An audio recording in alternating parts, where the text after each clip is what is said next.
y'all, what's up? Welcome back to my channel. Happy Thursday. You already know what the deal is. Throwback Thursday. If you're new to my channel, I have a Throwback Thursday playlist. Basically, I revisit old eyeshadow palettes, kind of shopping my stash and creating looks with them. So for today's look, we are using the Huda New Nude palette, and I get a lot of the same concerns with this palette. Yo, I feel like my looks always look similar. They look the same. So let's go ahead and get into the tutorial and I will address that. Alright, so I think the number one concern that I get with the Huda New Nude palette is a lot of people feel that whenever they play with it, the looks always look very similar, and I can agree with that, but here is why. So this is the only way I can think to explain it. So this Huda New Nude, this is a family, okay? And then when we open it up, these are the family members. Now, while all these family members don't look exactly alike, they have the same characteristics, okay? So just the tonality of this palette, all of these shades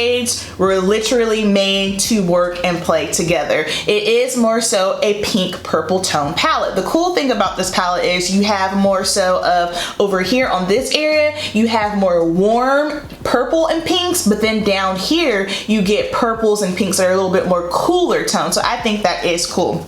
And then of course you have the spackle shades, which I love. The only shades I'm not a fan of are the glitter shades. I never mess with those. They're just messy to me. But I can totally understand why you might feel like your looks look similar, because the palette, just the tonality of it, it's legit made for everything to flow together. I hope that made sense. Let's get going. So already primed the lid. Next up, I am going to first start off with the shade Tease here, and this is just a cooler tone shadow, and I'm using my MAC 224, and I'm going to start in the outer and then just work my way in, of course following my natural eye shape. Nothing funky, nothing crazy.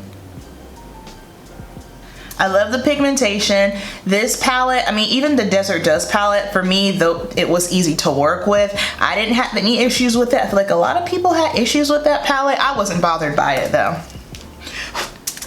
All right, now we're going to take the shade Raw right here, and I'm taking a smaller precision brush. This is a Morphe M506, and I'm just going to start pressing this on the outer corner here. All right, now we're going to go in with Love Bite, this more warmer purple, and we are just going to just pat on top of it just to warm it up a little bit. Then I'm just going to start blending it up a little. And these shades blend very, very well together. I had no issues with them blending together, no skipping. All right. Then I'm gonna go back in with the shade Raw and just pull that in just a touch.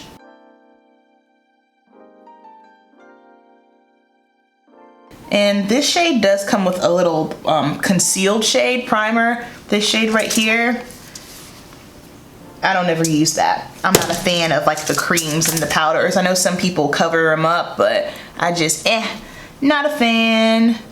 Then going back over again with Love Bite.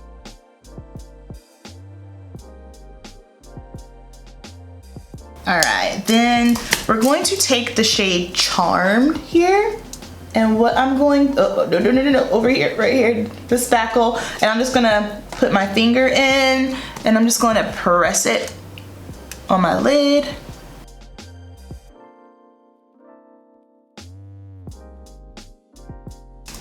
And then for the inner tier, where I can't reach, I'm just gonna go in with a smaller brush. Uh-oh. Be careful, because if you dip in too hard like I just did, it can get chunky. Now there's not fallout on it, but if you dip in too hard just because of the consistency of it, it might fall on you. So don't press too hard. All right, now going back in with my smaller blending brush, and I'm going to go back with Tease, and I'm just gonna bring it down. Then going back with our smaller brush just to blend over a little. All right, Now I am just going to take Love Bite and I'm going on the lash line.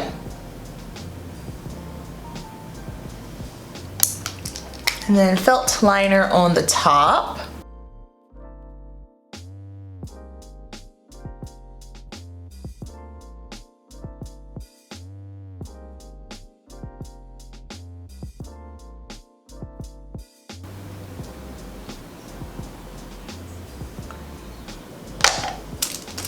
All right, so last but not least, now we're just gonna throw on some mascara and ABH gloss in the shade Amber. And this is the finished look. Alright, so I hope you guys enjoyed this tutorial. Down below, tell me your thoughts on it. Is this a palette that you feel like you want to try or not? I'll be honest with you. If you feel like this color scheme is not your gig, don't get into it. This is what I call, like, if I specifically am looking for a color story like this is when I grab this palette. If I'm looking for something that's more softer, purpley, pinker, this is what I go for. I think this is also a really, really pretty palette to use if you're doing more so bridal work. If you are a makeup artist, I highly enjoy this palette. Now, if you feel like it looks too similar, don't get it. Don't waste your money on it. This is $65, so it is one of those. It's a little bit expensive, but also it's one of those things where try it for yourself, and if you don't like it, girl, you can return it. All right, guys, so that is going to wrap up today's Throwback Thursday. Thank you so much for watching. You know the deal. Keep it simple, and I'll see you in the next video. Peace.